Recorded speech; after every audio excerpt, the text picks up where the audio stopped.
ఓం నమః శివాయ శ్రీమాత్రే నమః. ఈ షార్ట్ వీడియోలో గురువుగారు మాకు ధనవర్షం కావాలి, ధనం మేము కోరినంత లభించాలి, ఏం చేస్తే అలా లభిస్తుంది, తేలికైన మార్గం చెప్పండి అని చాలామంది అడిగారు.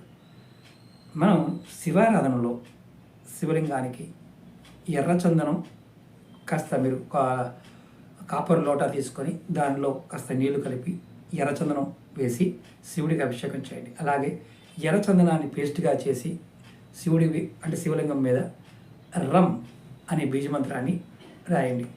ఇంటి దగ్గరైనా చేయవచ్చు, దేవాలయం చేయవచ్చు. ఇలా చేస్తే మీకు ధనం అనేది ధనవర్షం కురవడానికి ఈశ్వరుడు మీకు అనుగ్రహం కలిగిస్తాడు. ఎందుకంటే ఆ శక్తి మీకు లభిస్తుంది.